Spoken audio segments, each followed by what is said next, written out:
നിനക്കെന്നെ മനസ്സിലായില്ലേ?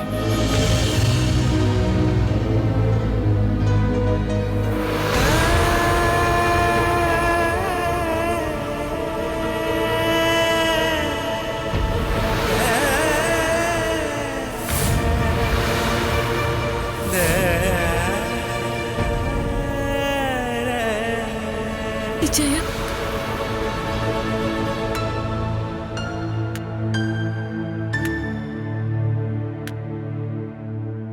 ഇച്ചായൻ ശ്രമിക്കാഞ്ഞിട്ടല്ലോ, കർത്താവ് തമ്പുരാൻ സമ്മതിക്കാഞ്ഞിട്ടല്ലേ? ചിലപ്പോ ഈ പെണ്ണിനെയാവും ഇച്ചായനെ ദൈവം വിധിച്ചിട്ടുണ്ടാവുക.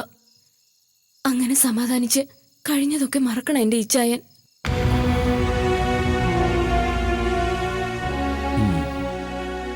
മറക്കണം മോളെ, കഴിഞ്ഞതെല്ലാം മറക്കണം. നാളെ മുതൽ ഞാൻ പുതിയൊരാളാവണം.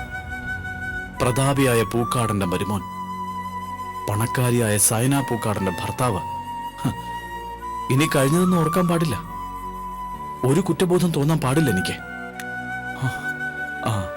ദാ ഓള് കണ്ടില്ലേ, കെട്ടിയാടാനുള്ള വേഷം വരെ റെഡിയാ. ഇനി വയ്യാന്ന് പറയാൻ പാടില്ല. മറക്കണം, മറന്നേ പറ്റുമല്ല.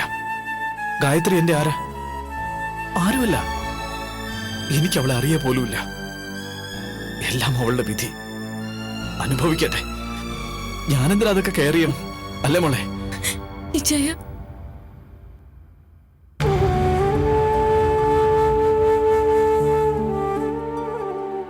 പഠിക്കാൻ ഏറ്റവും മിടുക്കിയായ ഒരു സ്റ്റുഡന്റിനോട് അധ്യാപകന് തോന്നുന്ന ഒരു ഇഷ്ടത്തിനും അപ്പുറം അവളോട് എനിക്കുണ്ടെന്ന് തിരിച്ചറിഞ്ഞപ്പോഴൊക്കെ മനസ്സിനെ സ്വയം നിയന്ത്രിക്കാൻ ശ്രമിച്ചതാ ഞാൻ. പക്ഷേ ജീവിതത്തിൽ കൂട്ടായി അവളൊപ്പം വേണമെന്ന് മനസ്സ് വാശി പിടിച്ചു തുടങ്ങിയപ്പോ രണ്ടും കൽപ്പിച്ച് ഞാൻ അവളോട് എന്റെ ഇഷ്ടം പറഞ്ഞു. ഒഴിഞ്ഞു മാറിയതാ പാവം, പലവട്ടം. എന്നിട്ടും വിട്ടില്ല. നിർബന്ധിച്ചൊപ്പം കൂട്ടി. അവിടം കൊണ്ട് നിർത്താമായിരുന്നു. എങ്കിൽ ഇത്രയും സങ്കടപ്പെടേണ്ടി വരില്ലായിരുന്നു. എല്ലാവരും പറയുന്നത് പോലെ വിധിയെന്ന് കരുതി ആശ്വസിക്കാമായിരുന്നു.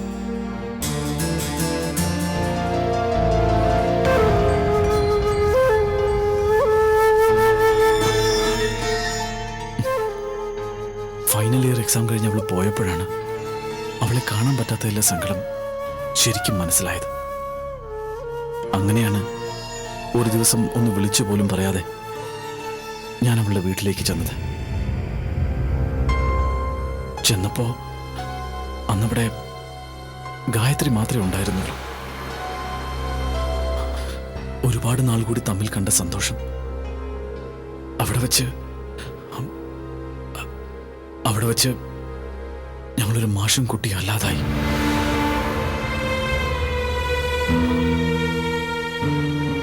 പക്ഷെ പിന്നീടാണ് അറിഞ്ഞത് ആ ദിവസത്തിന് ഞങ്ങൾക്ക് വലിയ പിഴ കൊടുക്കേണ്ടി വന്നെന്ന്.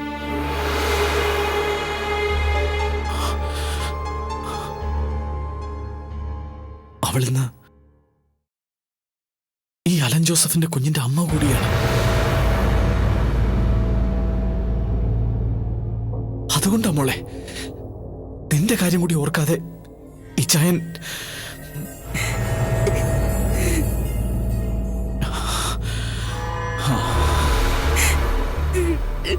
സാരമില്ല. ഇനി അതൊന്നും പറഞ്ഞിട്ട് കാര്യമില്ല. അതൊക്കെ അവളുടെ വിധി. അമ്മച്ചി പറഞ്ഞ പോലെ ഞാൻ നമ്മുടെ കുടുംബത്തെ പറ്റി ചിന്തിക്കണം. നീയുണ്ട്, അപ്പച്ചനുണ്ട്, അമ്മച്ചിയുണ്ട്, പിന്നെ അരമനയിലെ വലിയ തിരുമേനി പട്ടം സ്വപ്നം കണ്ട് നടക്കുന്ന പ്രാചി അച്ഛനുണ്ട്. അങ്ങനെ ഒരുപാട് കാര്യങ്ങളുണ്ട്. അതിനിടയിൽ അവളും അവളുടെ കുഞ്ഞും ഒരു തടസ്സമായിക്കൂടാ. മറക്കണം, മാറണം ഞാൻ. നാളെ എന്റെ മിന്നുകെട്ട. നാളെ മുതൽ സയന എന്ന സുന്ദരി പെണ്ണിന്റെ ഭർത്താവാ ഞാൻ. അപ്പൊ പിന്നെ ഞാനെങ്ങനെ മാറണ്ടേ? ആ, മോളിതൊന്നും അറിഞ്ഞിട്ടില്ല, ഇച്ചാനൊന്നും പറഞ്ഞിട്ടില്ല. പോയിക്കോ, പോയി കിടന്നുറങ്ങിക്കോ. ഞാനും നേരത്തെ കിടന്നുറങ്ങട്ടെ. നാളെ കല്യാണ ചെറുക്കനായിട്ട് അണിഞ്ഞൊരുങ്ങി നിൽക്കാനുള്ളതല്ലേ. ഉറക്കമൊഴിഞ്ഞ് മുഖത്ത് കരിവാളിപ്പൊന്നും ഉണ്ടാവാൻ പാടില്ല. ചെറുക്കന്റെ ഗ്ലാമർ കുറഞ്ഞ അതിന്റെ ക്ഷീണം പെൺവീട്ടുകാർക്കല്ലേ. അതൊന്നും പാടില്ല. മോള് പൊക്കോ, ചായ കിടക്കട്ടെ. ഏയ്, എന്താ ഇച്ചാനൊന്നുമില്ല, ഒന്നുമില്ല. മോള് പോയി കിടന്നു. ചെല്ല്, വാ. ചെല്ല്.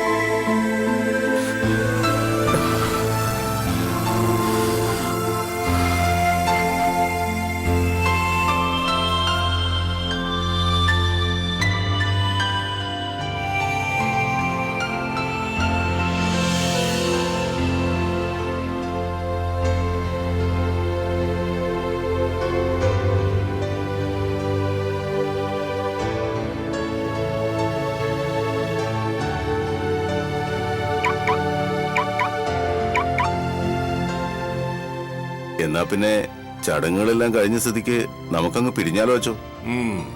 എന്നാൽ അങ്ങനെ ആകട്ടെ പൗലോസ്. എന്നാ പിന്നെ എല്ലാരും കേറിയട്ടെ. കർത്താവിന്റെ അനുഗ്രഹം നിങ്ങൾക്ക് എന്നും ഉണ്ടാകട്ടെ കുഞ്ഞുങ്ങളെ. സന്തോഷമായി പോയിട്ട് വാ.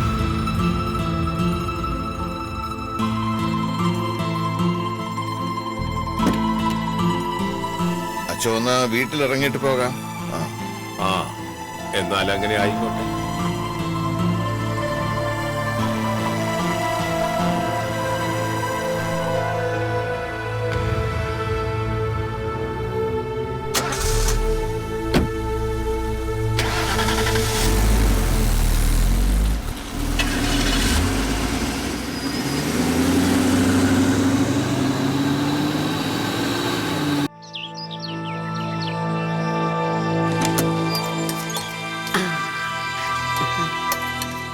ആച്ചിയമ്മ രാവിലെ തന്നെ ഇങ്ങു പോന്നു. അമ്മ എന്തി മോളെ? ആരാടി രാജി? ആച്ചിയമ്മയാണേ.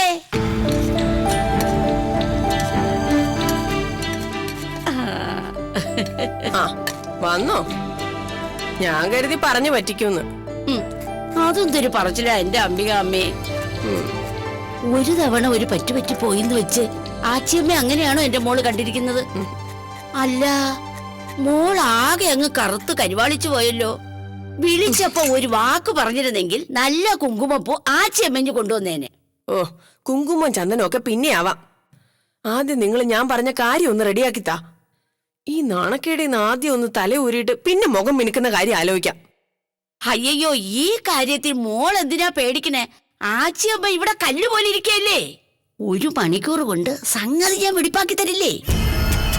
അല്ല മോളെ, ഇതെന്താ സംഭവം? അറിഞ്ഞോണ്ട് ചതി പറ്റിയതാണോ അതോ കുഴിയിൽ വീണതാണോ? അല്ല, പ്രേമം തലയ്ക്ക് പിടിച്ചതാവാനും വഴിയുണ്ട്. ഇപ്പോഴത്തെ പെൺപിള്ളേരുടെ കാര്യമില്ലേ. നീ എന്താ കാണാൻ നിൽക്കുവാ? അപ്പുറത്തേക്ക് പോയേ. ആച്ചിയമ്മേ, സംഗതി വളരെ രഹസ്യമായിരിക്കണം. അവളുടെ അവസ്ഥ ഞാൻ പറഞ്ഞല്ലോ. അവളുടെ സമ്മതത്തോടെ കാര്യം നടത്താൻ അവൾ എന്തായാലും നിന്നു തരില്ല. അതുകൊണ്ട് വളരെ സൂക്ഷിച്ചു വേണം. എന്റെ മോളെ, അതൊക്കെ ഈ ആച്ചിയമ്മയ്ക്ക് വിട്ടു തന്നേക്ക്. പെറ്റേ അടങ്ങൂന്ന് വാശി പിടിച്ചിരിക്കുന്ന എത്ര പെൺപിള്ളേരെ അടക്കി നിർത്തി ഞാൻ കാര്യം സാധിച്ചിരിക്കുന്നു. അവളല്ല, അവളുടെ തമ്പുരാൻ വന്നാല് ഞാൻ കാര്യം സാധിച്ചിട്ട് മുറിയിന്ന് പുറത്തു വരും. എന്താ അതുപോലെ? ദേ സൂക്ഷിച്ചു വേണം. പറ്റത്തില്ല എന്ന് ആശുപത്രിക്കാര് കട്ടായം പറഞ്ഞ കേസാ. എന്തെങ്കിലും പറ്റിപ്പോയാ ഞാനും നിങ്ങളും ഒക്കെ തൂങ്ങേണ്ടി വരും. ആശുപത്രിയും ഡോക്ടർമാരും ഒക്കെ എന്നാ മോളെ ഉണ്ടായത്? പതിച്ചിയോടാണോ പെറ്റേന്റെ പാട് പറയണത്? മോള് ധൈര്യമായിട്ടിരിക്കേ. അല്ല, പെങ്കൊച്ചെവിടെ? അവള് മോളിലെ മുറിയിലാ. ആ, എന്നാ ഞാൻ അങ്ങോട്ട് കേറിയിട്ട് വരാം.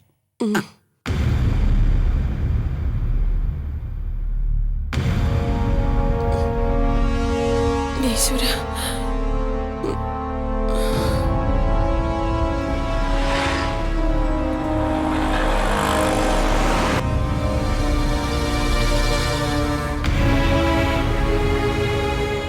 കേസ് നടത്താൻ വലിയ ചെലവൊന്നും വരില്ലെന്ന് വക്കീൽ പറഞ്ഞെങ്കിലും ഭേദപ്പെട്ടൊരു തുക നമ്മുടെ മനസ്സിൽ കാണണം. തൽക്കാലം അമ്പയെ അറിയാതെ നമുക്കത് റോൾ ചെയ്യാമെന്ന് വെക്കാം. എന്നാലും വേറെയുണ്ടല്ലോ പ്രശ്നങ്ങൾ. ഗായത്രിയുടെ ഈ കണ്ടീഷൻ വെച്ച് കോടതി കയറി ഇറങ്ങാന്ന് വെച്ചാൽ അതാലോചിക്കുമ്പോഴാണ് ഇത്തിരി ബുദ്ധിമുട്ടിയാലും വേണ്ടില്ല. ആ വീടും തിരിച്ചു പിടിക്കാൻ പറ്റിയാൽ മതിയായിരുന്നു. ആരുടെയും മാട്ടും തുപ്പും ഏൽക്കാൻ നിൽക്കാതെ കയറി കിടക്കാൻ ഒരിടവായേനെ.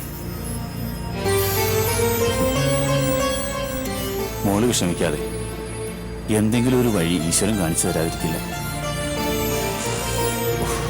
എന്തൊരു ട്രാഫിക്കാ.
ഇന്ന് നമ്മുടെ മോളുടെ മിന്നോട്ട് കിടന്ന അല്ലൂടിയേ.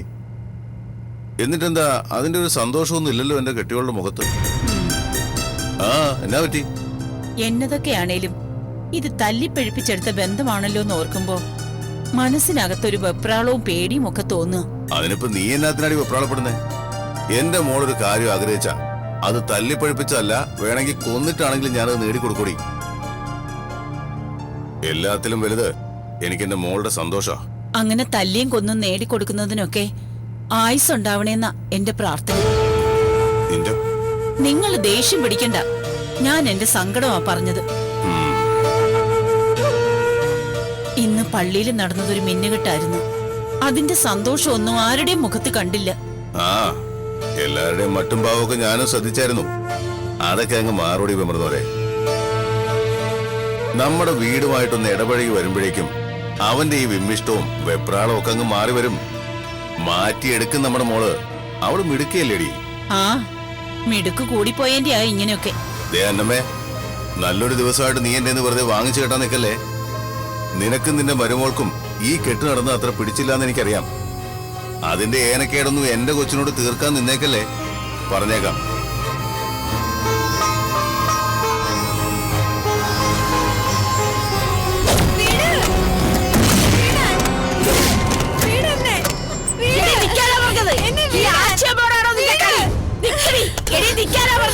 ഈ ആച്ചിയമ്മയോട് നിന്റെ കളി നടക്കില്ലടി മോളെ. നിക്കടി അവിടെ. അയ്യോ അയ്യോ, ആരെങ്കിലും ഓടി വരണേ. അയ്യോ എന്റെ അമ്മ. അയ്യോ അയ്യോ, എന്താ പറ്റി? എങ്ങോട്ട് പോവാ? നിക്ക്. അവിടെ നോക്കി നിൽക്കാതെ പോയി പിടിക്കടി.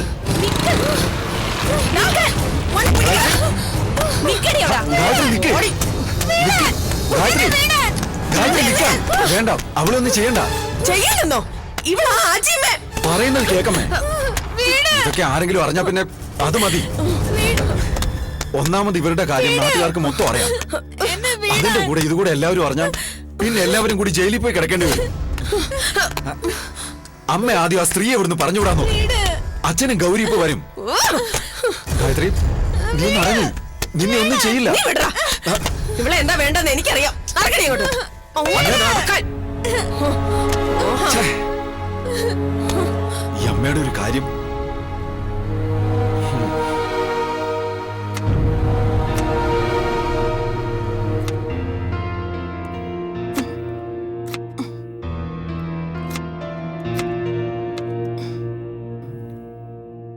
ഓ, വക്കീലെ നിയമം പഠിപ്പിച്ചിട്ട് എത്തിയോ രണ്ടാളും? എന്താ ഇത്ര നേരത്തെ വന്നത്? താമസിച്ച മനഃപൂർവ്വമല്ല, അയാൾക്ക് ഭയങ്കര തിരക്കായിരുന്നു. മെനക്കെട്ട് അവിടം വരെ പോയതല്ലേ, അതുകൊണ്ട് അല്പം വൈകിയാലും അയാളെ കണ്ടിട്ട് പോരാമെന്ന് കരുതി. ഓ, വഴിയിലാണെങ്കിൽ മുടിഞ്ഞ ട്രാഫിക് ബ്ലോക്കും. കണക്കായിപ്പോയി. സ്വന്തം കാര്യത്തിന് ഇത്രയും ശുഷ്കാന്തി കാണിക്കാറില്ലല്ലോ നിങ്ങള്.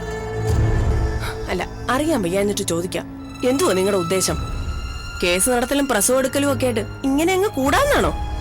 ദേ, ഒരു കാര്യം ഞാൻ പറഞ്ഞേക്കാം, എല്ലാത്തിനും ഒരു ലിമിറ്റ് ഉണ്ട്. ഒരു പരിധിക്കപ്പുറം എനിക്കിതൊന്നും വകവെച്ച് തരാൻ പറ്റില്ല കേട്ടോ. മക്കളുടെ കാര്യം നോക്കാൻ സമയമില്ലാത്ത ആളാ, ഒരുങ്ങിക്കെട്ടി ഇറങ്ങിയിരിക്കുന്നു. അത് വല്ല പ്രയോജനമുള്ള കാര്യത്തിനാണെന്നെങ്കിൽ വേണ്ടിയില്ലായിരുന്നു. എല്ലാത്തിനും വെച്ച് വിളമ്പാ ഞാനും. മോശമോട്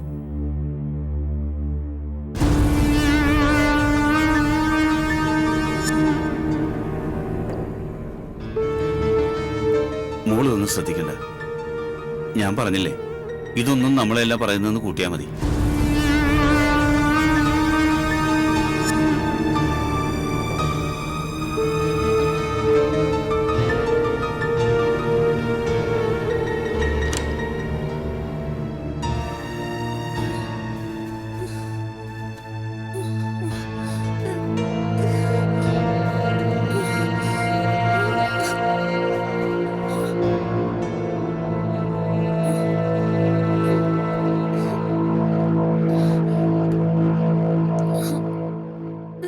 എന്താ ചേച്ചി, വിശക്കുന്നുണ്ടോ? എന്തു പറ്റി? ഇതെന്താ വല്ലാതിരിക്കുന്നെ? എന്താ ചേച്ചി, എന്താ?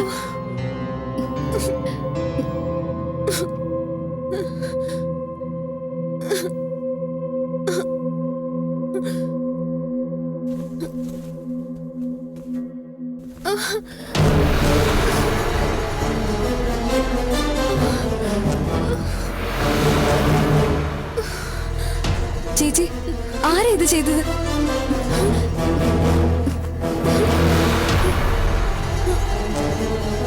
ചേച്ചി, ആരാ ഇത് ചെയ്തത്? ആരാന്ന്?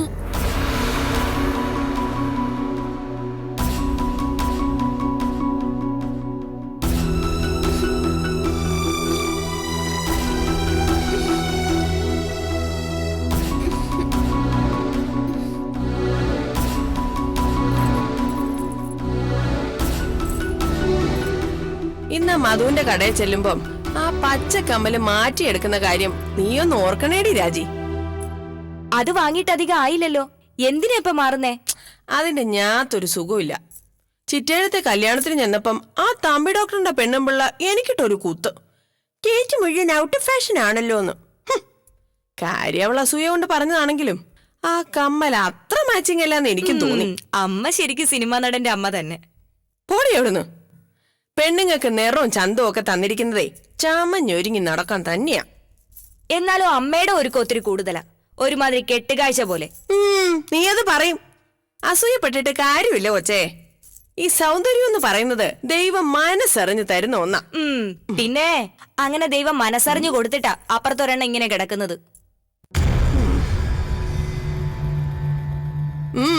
എന്താടി? എന്റെ ചേച്ചി എന്തിനാ കെട്ടിയിട്ടത്? എന്നെ എന്ത് വേണമെങ്കിലും ചെയ്തോ, എതിർത്ത് ഒരക്ഷരം പറയാതെ ഞാൻ നിന്ന് തരാം. പക്ഷെ എന്റെ ചേച്ചി ഒന്നും ചെയ്യരുത്. എനിക്കത് സഹിക്കില്ല. ആഹാ കൊള്ളാലോ. ഞാനൂല് പത്തി വിടത്തി തുടങ്ങിയോ? കെട്ടിയിട്ടെങ്കിലേ കണക്കായി പോയി. നിക്കുന്ന നിപ്പിൽ ഉടുതുണിയും പറിച്ചറിഞ്ഞ് റോഡിലോട്ട് ഇറങ്ങി ഓടുന്നവളെ കെട്ടിയിടാതെ പിന്നെ കെട്ടിപ്പിടിച്ച് ഉമ്മ വെക്കണോടി.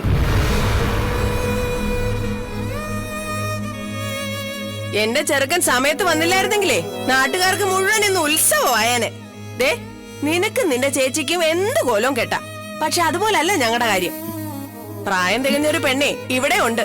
നേരം വെളുക്കുമ്പോ മുതലേ ചെറുപ്പക്കാർ ആമ്പിള്ളേരെ ഷോ ഉണ്ടോന്നും ചോദിച്ച് ഗേറ്റ് ഞാന്ന് കിടക്കാനുള്ള അവസരം ഉണ്ടാക്കാൻ ഇവിടെ പറ്റില്ല. തരുന്നത് തിന്നോണ്ട് മര്യാദയ്ക്ക് ഇവിടെ എങ്ങാനും ചുരുണ്ട് കിടക്കാമെങ്കിൽ മാത്രം ഇവിടെ നിന്നാ മതി.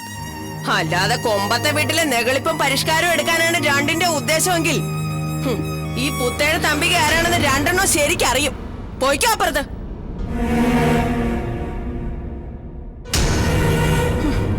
അന്നേ ഞാൻ അങ്ങേരോട് പറഞ്ഞതാ ഈ കുരിശെടുത്ത് ചുമക്കാൻ നിൽക്കല്ലേന്ന്. കേക്കില്ലല്ലോ.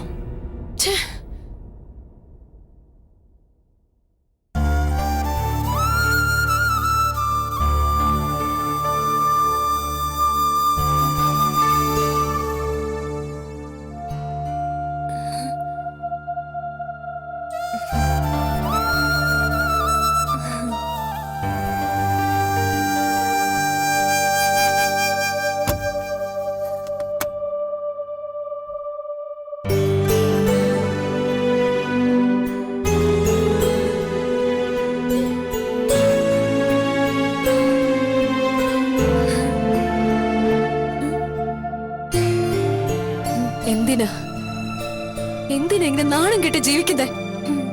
ചത്തൂടെ ചത്തൂടെ നിനക്ക്? ചാവ് ചാവ്. അച്ഛനെ പോലെ ഞാനും വല്ല വാങ്ങിച്ചേരാം. എന്നിട്ട് ഞാനും ചാവാം. മടുത്തു മടുത്തു ഞാൻ മടുത്തു.